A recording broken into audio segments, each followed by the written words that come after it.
Chers amis, c'est un réel plaisir de vous retrouver dans votre émission Autrement dit, en compagnie de Patrick et de Marvin. Bienvenue à vous deux. Merci. Et nous avons justement commencé cette étude autour de la thématique de l'épreuve que nous pouvons traverser dans différents milieux de notre vie, dans la vie familiale, dans la vie professionnelle, face à la maladie, face aux difficultés, quelles qu'elles soient. Nous voulons aujourd'hui mettre l'accent sur la louange et d'ailleurs nous allons pouvoir en dégager les problématiques ensemble. Alors, il est vrai que on dit que l'attitude dans l'épreuve peut faire la différence. Tout de suite, que pourriez-vous dire sur les conséquences que pourrait avoir une attitude négative dans l'épreuve? Lorsqu'on traverse des moments difficiles et puis que tout nous semble fermé, tout nous semble noir, on peut très rapidement se dire que puisqu'il n'y a pas de solution, je me replie sur moi. Donc on peut se replier sur soi. Est-ce qu'il y a des dangers de se replier sur soi? Par exemple, l'un des dangers, c'est le suicide. Parce qu'une personne qui se replie sur soi, c'est une personne qui ne cesse de ressasser ses difficultés, chercher à comprendre et qui ne voit pas de solution, qui peut effectivement envisager que la seule solution du moment, c'est de pouvoir mettre fin à la souffrance en se suicidant. C'est également aussi de s'isoler, donc on est toujours dans du repli sur soi, mais finalement de s'isoler des autres, parce qu'on peut reprocher aux autres notre situation. Et dans la continuité le fait de se replier sur soi, le fait de se couper des autres, le fait de ne pas s'ouvrir à l'autre, c'est en même temps manquer de gratitude en somme. Alors, quelles pourraient être les conséquences d'une vie sans gratitude, sans expression envers l'autre? Je crois qu'on se priverait de grandes bénédictions pour soi-même et puis pour celles qu'on peut apporter au niveau des autres. Puisque sans nier la souffrance et la difficulté engendrée par l'épreuve, je crois qu'il ne faut pas laisser l'arbre cacher la forêt. Il faut distinguer, même au milieu des noirs nuages, cette éclaircie qui est parfois là, mais qu'on a peine à discerner parce qu'on est tellement renfermé sur soi-même qu'on n'arrive pas à lever les yeux pour voir ce qui pointe à l'horizon.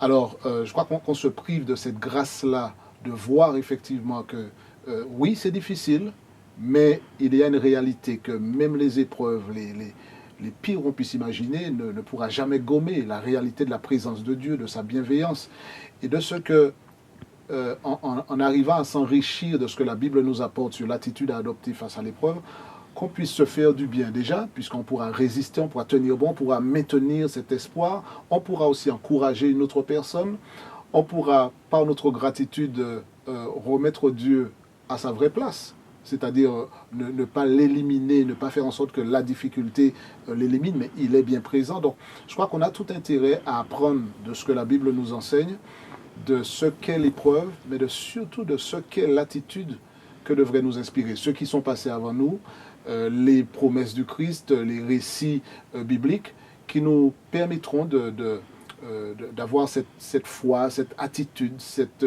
démarche productive face à une épreuve bien réelle, mais qui n'éliminera jamais justement quelque chose qui est ancré dans les promesses de Jésus, dans ce défi qu'est la gratitude, la louange au milieu de l'épreuve. Je crois qu'on aura l'occasion d'en discuter amplement. Totalement. Il y a vraiment de quoi bénéficier soi-même ainsi que les autres. C'est bien là l'enjeu de l'étude, en tous les cas, de cette semaine, face à l'épreuve ou face à l'épreuve. Et comme tu l'as dit, Marvin, on peut être poussé à la dépression, au repli, voire même au suicide, le fait de se replier sur soi. Mais comme tu le disais, Patrick, c'est toute une richesse de pouvoir s'ouvrir. Et au contraire, ça renforce la présence de Dieu qui n'a jamais disparu, en fait, dans l'épreuve. Et ça permet de rehausser tout cela. Mais vous seriez d'accord avec moi, vous qui m'écoutez, tout cela c'est beau, mais comment peut-on avoir cette posture et cette attitude de gratitude et de louange dans l'épreuve? Nous allons pouvoir nous nourrir de la Bible pour aller un peu plus en profondeur. Comme nous l'avons vu dans le soulèvement des problématiques, il n'est pas simple d'avoir une posture de gratitude dans l'épreuve. Et pourtant, la Bible regorge d'histoires et de textes bibliques nous poussant à louer Dieu en tout temps. D'ailleurs, Paul le dit, il le dit dans Philippiens 4, n'est-ce pas? Il dit... Réjouissez-vous toujours dans le Seigneur. Il dit d'ailleurs dans Philippiens 4, réjouissez-vous toujours dans le Seigneur. Je vous le répète, réjouissez-vous toujours dans le Seigneur. Alors, pour ceux qui nous écoutent, est-ce que déjà on peut comprendre qu'est-ce que la louange en soi et quelle est sa portée, sa dimension? Si on s'appuie, par exemple, sur le texte que tu viens de citer, « Réjouissez-vous toujours dans le Seigneur ». La louange, c'est se réjouir quand bien même les choses vont mal. Avoir des raisons de dire « Seigneur, merci ». Ce n'est pas automatique. Et ce serait mentir à ceux qui nous écoutent de dire que c'est automatique parce que lorsque nous souffrons, nous n'avons pas envie de dire merci. Lorsque nous souffrons, nous sommes plus enclins à chercher les raisons, à chercher à nous sortir de la situation. Déjà sans souffrir même, ce n'est pas j'ai envie de dire qu'on n'a pas cette facilité tout de suite à être dans une attitude de gratitude, allons voir même quand nous voilà, souffrons. Donc se dire que ce n'est pas quelque chose de naturel. Parce que dans une étude précédente, nous parlions des émotions. Et puisque nous sommes des êtres émotionnels, nos émotions vont nous emmener à fonctionner d'une manière parfois différente. On n'a pas envie de louer. Mais la louange, telle qu'elle est présentée ici dans la Bible, « Réjouissez-vous toujours dans le Seigneur », c'est cette invitation à garder la foi. Et tu le disais, Patrick, à pouvoir fixer le regard sur le Seigneur.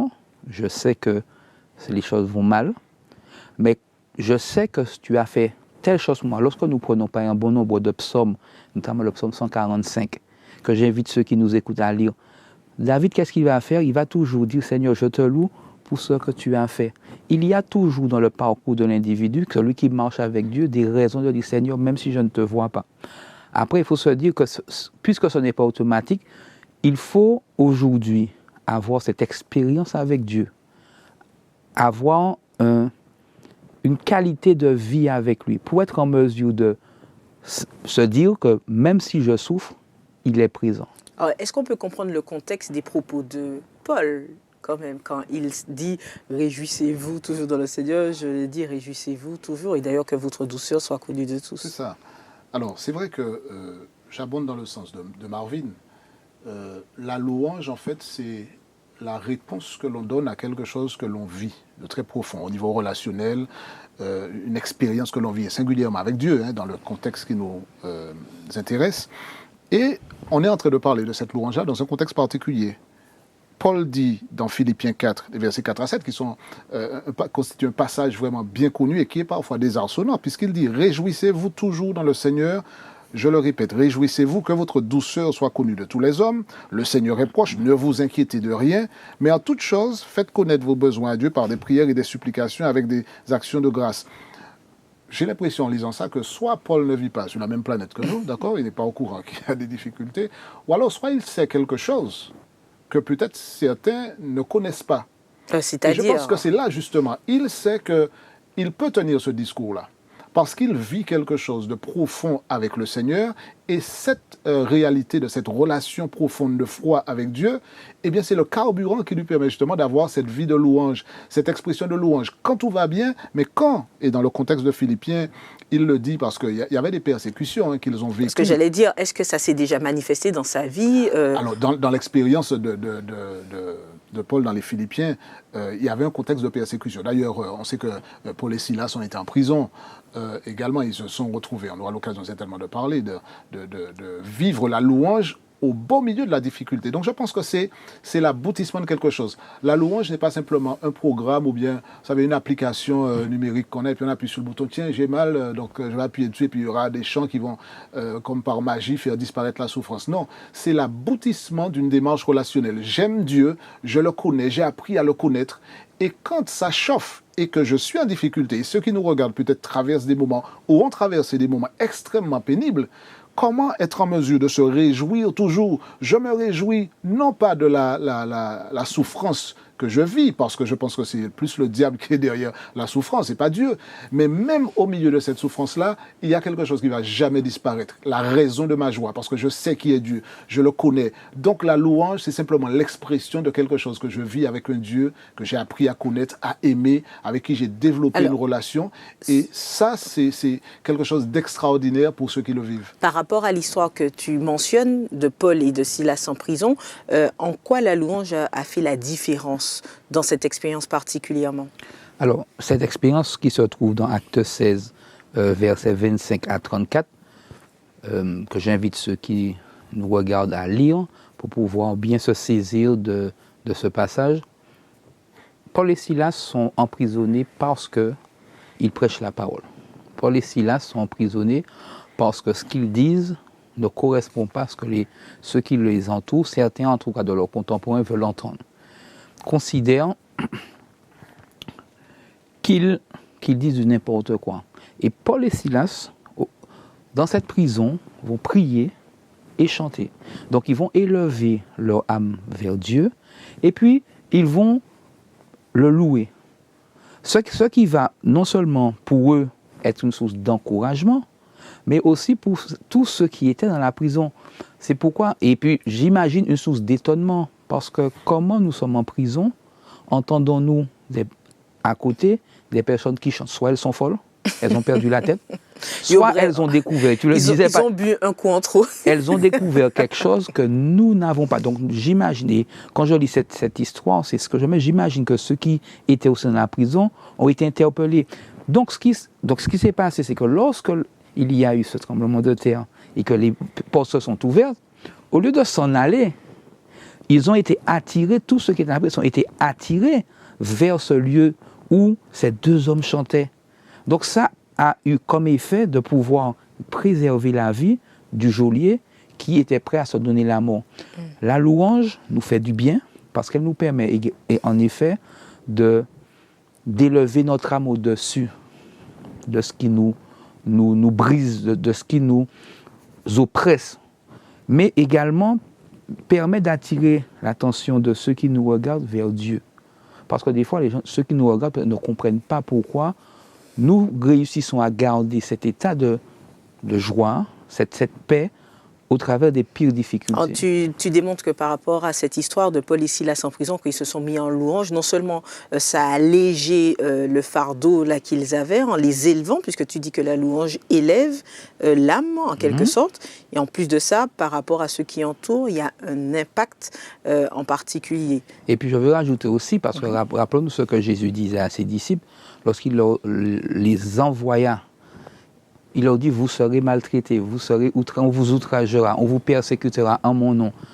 Et puis il leur demande d'être heureux parce que, tout comme leur maître, ils sont aussi persécutés. Donc nous imaginons bien que Paul et Silas, qui sont dans cette réponse à cet appel, sont très heureux de pouvoir être dans cette situation.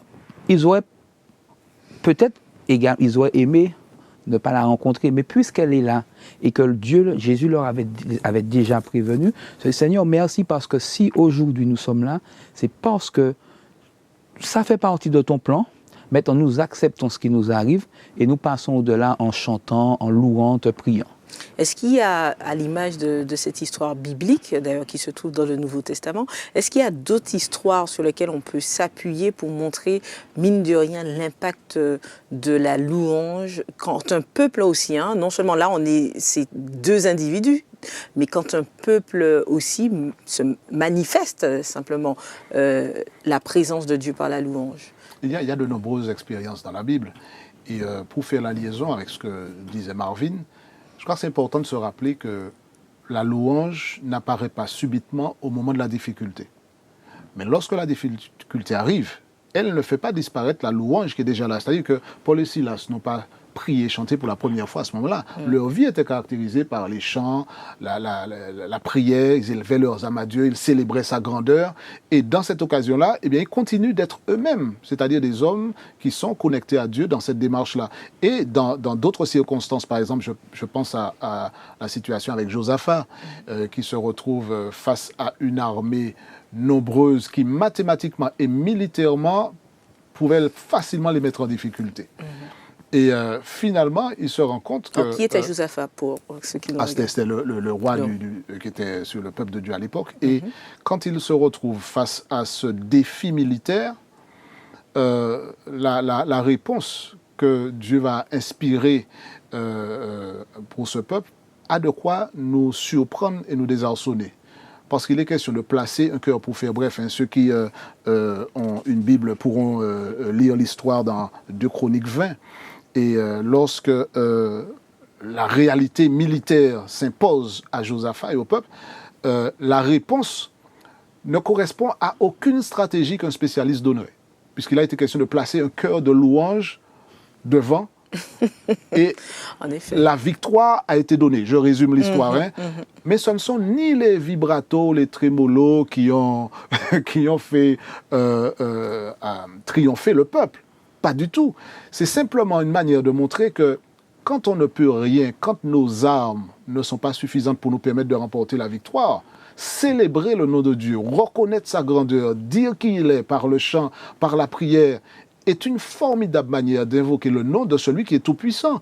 Donc ce n'est pas le chant qui a permis de remporter la victoire, c'est le Dieu qui était l'objet du chant justement, qui, à travers cette expression de louange, permet au peuple de vivre quelque chose qui les amène justement à remporter la victoire avec les embuscades qui ont été placées, etc.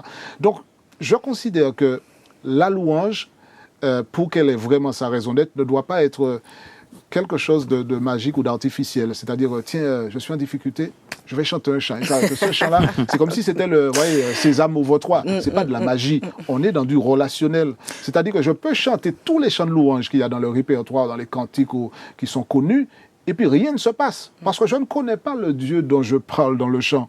Donc, il est question ici de passer à une démarche extraordinaire où je célèbre la grandeur de Dieu alors que tout est noir, tout est sombre, tout est difficile, l'échec semble me tendre les bras, mais le Dieu que je célèbre à travers ma louange est tellement grand qu'il peut me permettre, face à la difficulté, de chanter comme cette armée. Cette histoire-là, elle est vraiment extraordinaire. J'invite nos amis vraiment à la lire dans 2 Chroniques 20. Un cœur de louange, demandez ça à n'importe quel stratège militaire, il va vous rire au nez, ça ne se fait pas. On ne chante pas, on prend des armes, mais Dieu extraordinaire. Alors, il y a une expérience d'un homme qu'on a eu l'occasion de voir dans une des études précédentes, Job. Je ne vais pas revenir sur le détail de son histoire, mais j'aimerais focaliser sur le chapitre 42, que j'invite ceux qui nous regardent à lire. À un moment dans ce passage, au chapitre 4, chapitre 5, Job va dire, donc chapitre, écoute-moi, je te parlerai, je t'interrogerai, tu m'instruiras. Il est en train de parler à Dieu. Au verset 4 et 5. 5 qui dit, mon œil avait entendu parler de toi, mais maintenant mon oreille avait entendu parler de toi, mais maintenant mon œil t'a vu. Et puis il va continuer en disant que finalement il ne comprend pas pourquoi. Il a besoin de savoir. Mais il dit, certainement c'est pour faire de moi de l'or pur. C'est une expression de louange. Il n'y a pas de chant là.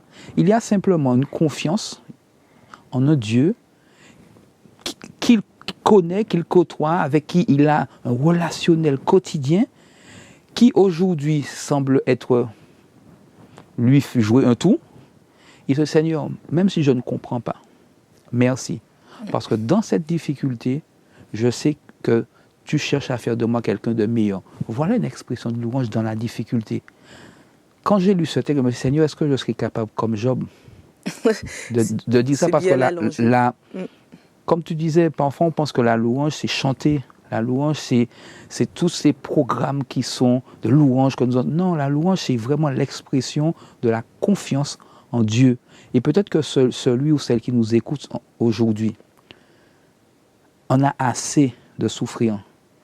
Et peut-être que celui ou celle qui nous écoute aujourd'hui a l'impression de vivre avec Dieu et pourtant sort de cette situation.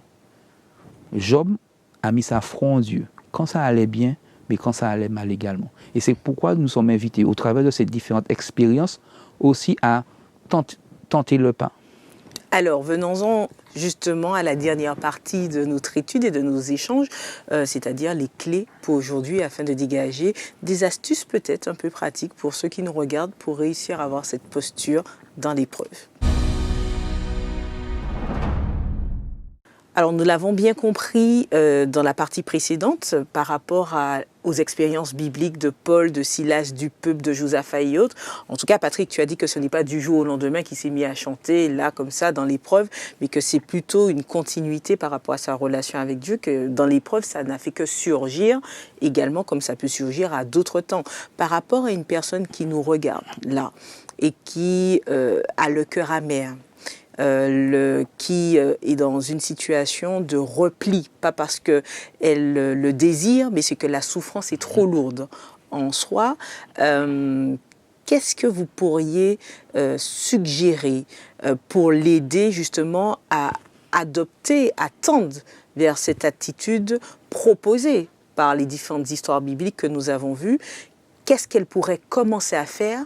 Quel pas qu'elle peut poser qui pourrait lui permettre d'évoluer? Alors la première chose que moi je dirais, au risque de surprendre, c'est de ne pas nier la réalité. Si c'est chaud, il faut dire que c'est chaud, d'accord? Il ne faut pas travestir la réalité simplement en jetant une sorte de voile pudique là-dessus pour ne pas laisser Dieu voir la souffrance. C'est là, on a mal, on crie dans nos tripes, ça nous prend au fond de nous-mêmes. Donc il faut dire la vérité, il faut s'admettre à soi-même que c'est difficile, c'est chaud, ça nous fait mal, on ne comprend pas. Ah, c'est la première chose. Je pense que nier cela, c'est déjà entrer dans une démarche de mensonge à soi-même. Et puis dans un deuxième temps, je crois qu'il faut apprendre à connaître ce Dieu-là, c'est-à-dire ne pas laisser la souffrance prendre toute la place sur la photo. Il faut permettre quand même à cette petite voix qui dit « Tu ne comprends pas, c'est vrai, mais je veux que tu me connaisses en dehors des circonstances. » Et quand je connaîtrai ce Dieu-là, même quand effectivement la personne souffre, elle est en souffrance, un texte biblique, un chant, une prière, une rencontre avec quelqu'un, un témoignage, va lui permettre de dire qu'il y a un Dieu qui n'a jamais dit qu'on comprendra tout et que tout sera simple. Mais quand on apprend à le connaître, eh bien, il place en nous la force de nous tenir debout au milieu de la tempête et de dire « je célèbre ce Dieu-là ». Pas parce que c'est simple, pas parce que je ne sens pas la douleur, pas parce que les flammes ne sont pas chaudes, non. Mais je sais qui est ce Dieu-là. Et aucune flamme, aucune circonstance ne va changer sa nature qui est d'être amour. Donc quand j'ai appris à connaître ce Dieu-là, eh bien je nourrirai avec lui un contact qui fait que même l'épreuve, que j'appellerai par son nom, n'éliminera pas. Mais c'est vrai que dans l'épreuve, Patrick, on peut avoir un esprit voilé où on n'entend plus, on ne ressent plus Dieu. C'est là où on entre dans le surnaturel. Parce que moi, je crois que c'est comme dans Josaphat. On n'a pas parlé des murs de Jéricho. C'est pas les vibrations des sopranos qui ont créé des fissures dans les murs. Hein. C'est la puissance de Dieu. Donc, quand je sais que je suis à ce moment-là et que je ne discerne pas forcément tout bien, c'est là où le surnaturel prend le pas, où la foi que je place en Dieu, eh bien, Dieu peut lui permettre de déboucher et de s'exprimer d'une manière qui va étonner les autres. Comment pensez-vous que des gens que je vais visiter à l'hôpital, qui sont malades avec toutes sortes de tuyaux partout et qui ont peut-être un pronostic qui n'est pas très réjouissant, sont capables de m'encourager de telle sorte que quand je sors de l'hôpital, je suis plus encouragé par ces personnes que par moi. On est là dans une démarche où Dieu leur permet de transcender. C'est la puissance de Dieu à l'œuvre. C'est pas de la logique. C'est vrai que là, dans les propos que tu mentionnes, tu parles pour ceux qui ont peut-être déjà une base, qui ont déjà un cheminement et autres. Mais il y a peut-être ceux qui nous regardent et qui ont ce désir justement de connaître un peu plus Dieu, de vraiment s'inscrire dans une démarche pérenne, mais qui s'estiment être comme des bébés spirituels ou qui s'estiment être au lait, comme certains textes bibliques le disent. Alors, comment, en étant au lait, c'est-à-dire venant d'entrer dans la dynamique de la course chrétienne et qu'une épreuve tombe sur le dos, comment rattraper, j'ai envie de dire, la bouée de secours? Qu'est-ce qu'il faut faire? À quoi se rattacher à ce moment? Je pense qu'il ne faut pas se dire que notre capacité à nous attacher à Dieu dépendra du nombre de temps que nous aurons dans telle ou telle communauté ou du moment où on a rencontré Dieu. Quel que soit le moment dans lequel on sera, quelle que soit la période dans laquelle on sera avec Dieu, il est possible pour nous de pouvoir aller au-delà des choses. C'est vrai que Patrick le disait, il faut pouvoir dans ces moments-là, pouvoir faire le premier pas. Le pas, c'est nous qui le faisons. Quel que soit, parce qu'on pourrait donner toutes les clés qui nous semblent possibles d'utiliser, si je ne prends pas la décision à un moment donné de me dire « Seigneur, je te connais, j'ai découvert qui tu es. Ça ne fait peut-être pas longtemps qu'on se fréquente, mais montre-moi. » Dieu me montre au travers de l'expérience de ces hommes, de ces femmes qui ont fait l'expérience de la souffrance et comment elles ont réagi. Mais il y a aussi autour de moi des personnes qui, dans les communautés dans lesquelles j'évolue, ont aussi peut-être eu des expériences qui peuvent m'enrichir, ne pas se fermer. On disait au début de l'étude, de la réflexion, que l'épreuve a tendance à nous faire nous replier sur nous-mêmes. Alors que non. Justement, il faut pouvoir demander à Dieu la possibilité de s'ouvrir, d'être attentif. Et même si des fois on n'a pas envie, peut-être de parler longtemps, mais le simple fait de dire, Seigneur, permets-moi de m'ouvrir même un peu. Et au fur et à mesure, un pas après l'autre. Mais cette décision me revient en tant qu'individu parce que je ne pourrais pas faire en sorte que la souffrance soit moins ardente pour vous, même si je le veux. Il y a des fois aussi, on peut se dire qu'on pourrait s'accrocher, par exemple, à un texte qu'on aurait lu, un texte biblique, on le prendrait comme cheval de bataille dans l'épreuve, ou un chant qui arrive, et ça devient un chant-thème, ou quel que soit. Pour les personnes, effectivement, qui n'ont pas... Marvin a raison, hein, ce n'est pas l'ancienneté qui détermine tout. Même si, effectivement, ceux qui ont un long parcours avec Dieu ont déjà vu des choses. Mais je pense que quand je fais partie d'une communauté, Dieu intervient dans ma vie, quel que soit mon âge spirituel, et puis il peut utiliser un autre qui est à mes côtés, qui a vécu quelque chose, qui par sa parole d'encouragement me permettra de dire, mais si Dieu l'a aidé lui, eh bien moi aussi, je peux avoir confiance, je peux tenir bon. Et puis quand on lit la Bible, nous tous, nous n'étions pas là hein, lorsque Josaphat a organisé le chœur de louange pour affronter les ennemis. Quand Jéricho est tombé, lorsque le peuple a tourné avec des cris de louange autour en faisant confiance à Dieu. Mais nous avons lu leur histoire, nous avons lu ces textes, nous avons lu les promesses de Dieu qui dit qu'il sera avec nous tous les jours. Donc ça nous soutient aussi. Et c'est tous ces éléments-là, mis les uns à côté des autres, qui nous permettent de fortifier notre foi également. Et je pense que celui qui vient de commencer dans son parcours avec Christ s'enrichit de cela. De la même manière que ceux qui sont là depuis 50 ans peuvent ne pas avoir une foi solide, mais on est tous enrichis par l'expérience des autres, par l'encouragement de ceux qui nous entourent et surtout par une démarche relationnelle profonde qui va justement porter du fruit lorsqu'on sera au milieu de l'épreuve. En tous les cas, merci Patrick et Marvin. Je ne peux terminer cette étude sans vous demander, pour vous, dans votre expérience personnelle, face à une quelconque épreuve ou difficulté de la vie que vous avez pu rencontrer, quel a été ce chant ou cette expression de louange, soit par le verset, par un texte ou par une parole réconfortante ou une mélodie quelle qu'elle soit, quel a été cet élément qui vous a permis de rester à flot? Alors, moi aujourd'hui, c'est vrai que je m'appuie, et je disais que je m'appuie beaucoup sur les textes bibliques, mais l'expérience de Job, c'est une expérience qui particulièrement m'interpelle, surtout quand le passage que j'ai cité, quand je ne comprends pas. Parce que c'est vrai que je ne comprends pas, il y a des choses que je ne vais pas comprendre et que je ne comprendrai pas. Mais merci Seigneur, parce que je suis en vie. Et il y a un chant particulièrement que j'affectionne, le 321, de l'hymne louange, qui dit « Quel repos céleste Jésus d'être à toi ». C'est un chant, quand j'ai découvert l'histoire de ce chant, je me suis dit « Waouh, quelle force dans ce chant ». C'est un chant que j'affectionne de chanter, d'ailleurs tous ceux qui me connaissent